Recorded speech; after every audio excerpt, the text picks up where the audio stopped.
السلام علیکم ورحمۃ اللہ وبرکاتہ۔ بسم اللہ الرحمن الرحیم۔ محترم ناظرین،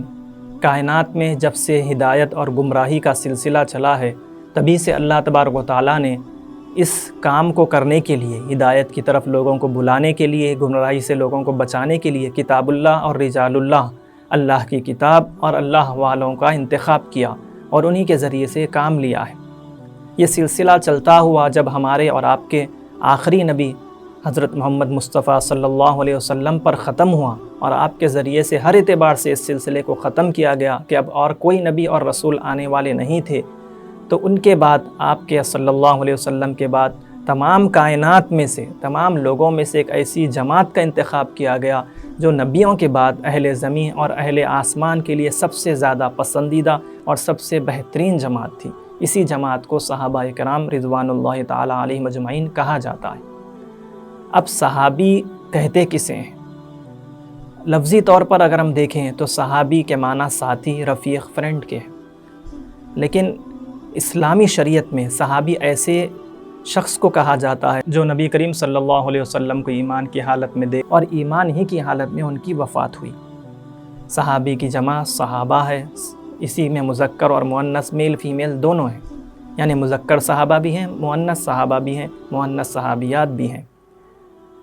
محترم ناظرین، لیکن صحابہ کرام رضوان اللہ تعالیٰ علیہم اجمعین کا کیا مقام و مرتبہ ہے، ان کی فضیلت، ان کی کیا اہمیت ہے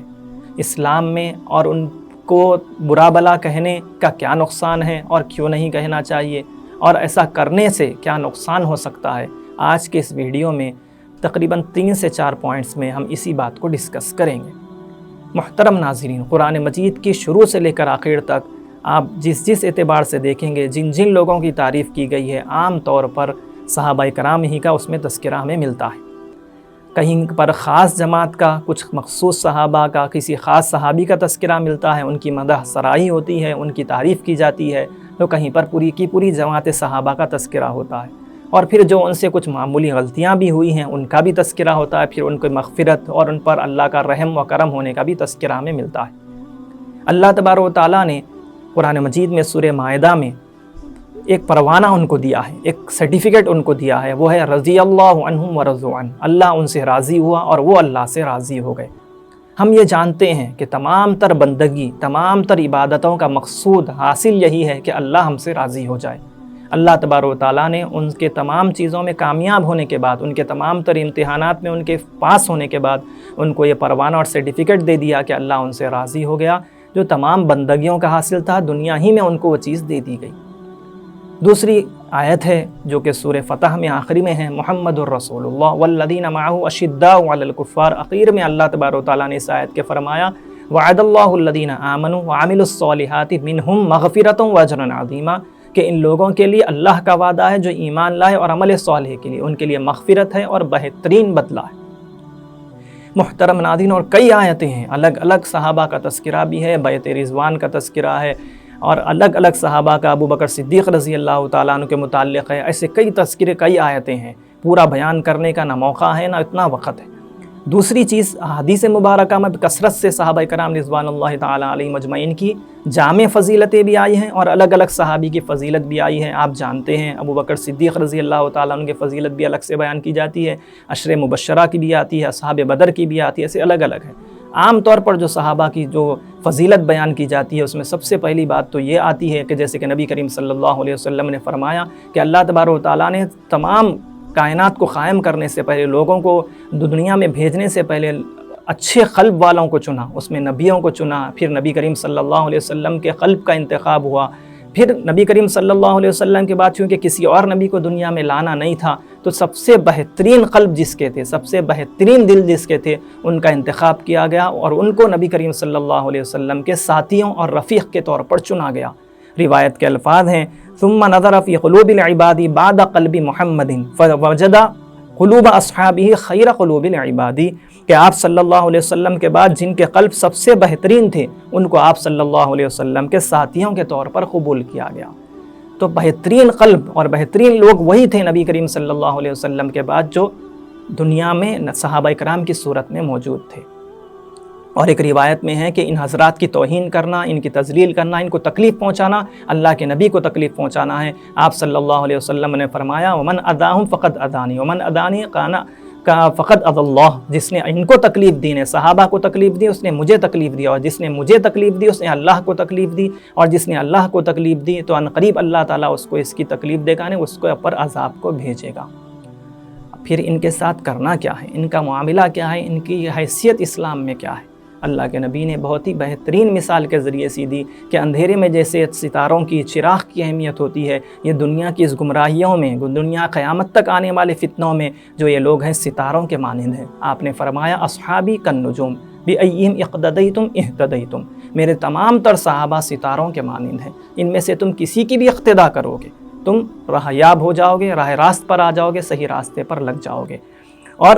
پھر اس کا یہ مطلب نہیں ہے محترم ناظرین، جو ہمارا تیسرا پوائنٹ ہے کہ صحابہ کرام معصوم ہیں، جیسا کہ بعض لوگوں کا ماننا ہے کہ بعض امام معصوم ہیں، ایسا صحابہ کرام کے بارے میں یہ نہیں ہے۔ اہل سنت والجماعت کا عقیدہ یہی ہے کہ صحابہ کرام معصوم نہیں ہیں بلکہ محفوظ عن الخطا ہیں، ان سے غلطیاں سرزد ہوئی ہیں، تو بعض اب اس کی تعویل کرنا ہے۔ تعویل کس طرح ہوگی کہ ایک پہلی بات تو یہ ہے کہ جو غلطی ان سے ہو گئی ان پر انہوں نے توبہ کر لی، اور بعض باتیں وہ ہیں جو ان سے غلطیاں سرزد ہوئی ہیں وہ ان کی سمجھ کی غلطی تھی، اجتہادی خطا تھی، اور اجتہادی خطا پر اللہ تبارک و تعالیٰ کے یہاں بھی کوئی پکڑ نہیں ہے، وہ گناہ کا باعث نہیں ہے۔ اور ایک سب سے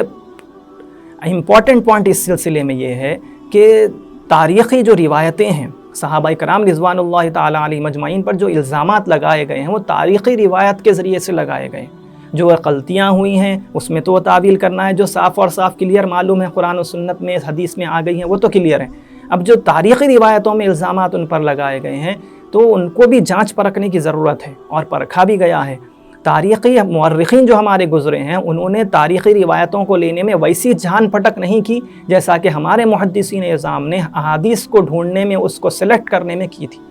لہذا جو چیز پتہ یہ چلا کہ جو تاریخی روایتیں ہیں وہ ایک کم درجے کی ہیں اور کمزور ہیں، اور بلکہ بعض جگہ تو غیر معتبر ہیں، جیسے کہ حضرت معاویہ رضی اللہ تعالیٰ عنہ اور واقعہ کربلا میں ہمیں ملتی ہیں،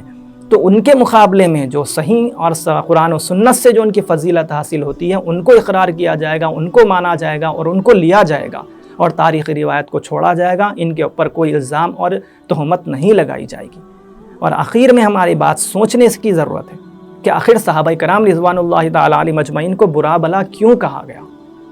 آپ جانتے ہیں، اگر تاریخ سے واقفیت رکھتے ہیں تو یہ جاننا ہمیں اور ضروری طور پر چاہیے کہ جو لوگوں نے شروع سے اسلام سے فتنہ پھیلانے کی کوشش کی، فتنہ پردازی کی کوشش کی، جو لوگ مفسدین تھے ان کی یہی کوشش تھی کہ یہ جو صحابہ ہیں، یہ جو قرآن ہے، اس کے اندر سے لوگوں کی جو عقیدت ہے اس کو کم کیا جائے۔ اب ان کے اوپر الزامات لگائے گئے، ان کے بارے میں بدگمانیاں پھیلائی گئیں۔ آپ عبداللہ بن سبا وغیرہ کی جو ٹیم تھی ان کی کارگزاریاں اور ان کی تاریخ کو پڑھیں گے تو یہ بات کلیئر اور صاف معلوم ہو جائے گی کہ ان لوگوں نے کیسا جھوٹ کو پھیلایا، کیسا فتنوں کو پھیلایا، کیسا فساد پھیلانے کی کوشش کی، اور اس میں وہ کسی حد تک کامیاب بھی ہوئے، اور اسی کا یہ نتیجہ ہوا کہ صحابہ کرام رضوان اللہ تعالیٰ علیہ اجمعین کو برا بلا کہا گیا۔ اور مقصد یہی تھا کہ جو اسلام کی بنیاد ہے، قرآن و سنت کے بعد جو سب سے اہم چیز ہے وہ ہے، بلکہ قرآن و سنت تک لے کے جانے والی شخصیات بھی یہی ہیں، تو اگر انہی کو مطعون کر دیا گیا، انہی پر تہمت لگا دی گئی اور انہی کو جھوٹا، یا پھر جو انہی پر ان کو ایک غیر متقی اور غیر معیاری شخص رول ماڈل کے طور پر پیش نہیں کیا گیا، تو پھر یہ لوگوں کا اعتقاد ان سے کم ہو جائے گا اور خود بخود یہ اسلام سے لوگ دور ہو جائیں گے۔ یہ جو مفسدین ہیں انہی کی پھیلا ہوا یہ فتنہ ہے اور فساد ہے کہ ان لوگوں پر، صحابہ کرام پر یہ انگلیاں اٹھائی گئیں۔ اب ایک آخری بات یہ ہے کہ آخر ہم کیوں صحابہ کی مدافعات کرتے ہیں، ہم کیوں صحابہ کا ڈیفینس کرتے ہیں؟ اللہ تبارک و تعالیٰ نے قرآن میں صحابہ کا ڈیفینس کیا ہے۔ اللہ فرماتا ہے ان اللہ یدافع عن الذین آمنوا، اللہ تبارک و تعالیٰ مدافعات کرتا ہے، ڈیفینس کرتا ہے وہ لوگوں کی جو ایمان لائے، اور سب سے بہترین ایمان لانے، سب سے پہلے ایمان لانے والے صحابہ کرام ہیں۔ تو اللہ کی یہ سنت ہے کہ وہ صحابہ کرام کی مدافعات کرتے ہیں۔ اسی طرح جو سورہ فتح کی آخری آیت پڑھی گئی اس میں اللہ تبارک و تعالیٰ فرماتے ہیں کہ جو جیسا ایک پھل ہے، ایک پودا ہے، وہ پنپتا ہے اور پھر بڑا ہو جاتا ہے، تو اسی طرح صحابہ کرام کی جماعت بھی تھوڑی تھی، پھر بڑی ہوئی، پھر کامیاب ہوئی، تو یہ چیزوں کو دیکھ کر اللہ اور اس کے رسول کو خوشی ہوتی ہے۔ تو اس سے تکلیف اور جلن کس کو ہوتی ہے؟ آپ نے فرمایا لیغیظ بہم الکفار، اس کے ذریعے سے کفار کو تکلیف ہوتی ہے، جلن ہوتی ہے۔ تو پتہ چلا کہ صحابہ کو دیکھ کر خوش ہونا ان کے کامیابیوں کے اندر فرحت اور سرور محسوس کرنا یہ مومنین کی علامت ہے، اللہ اور اس کے رسول کی سنت ہے۔ اور ان کو دیکھ کر، ان کے حالات کو سن کر اور ان کے بارے میں معلوم کر کے تکلیف کا ہونا اور ان پر الزامات کا لگانا یہ کفار کی علامت ہے، یا پھر ان لوگوں کی علامت ہے جن کے اندر نفاق پایا جاتا ہے یا کفر کا اثر پایا جاتا ہے۔ اللہ تبارک و تعالیٰ ہمیں صحابہ کرام رضوان اللہ تعالیٰ علیہ مجمعین کے صحیح مقام و مرتبے کو ماننے، جاننے اور اس کے مطابق عمل کرنے کی توفیق عطا فرمائے۔ اخیر میں درخواست یہ ہے کہ ویڈیو کو لائک کریں، شیئر کریں اور ہمارے چینل زاد مسلم کو سبسکرائب کریں۔ کسی اور ٹاپک پر کوئی اور ویڈیو بننی چاہیے تو کمنٹ سیکشن میں کمنٹس کر کے ضرور بتلائیں۔ جزاکم اللہ خیر۔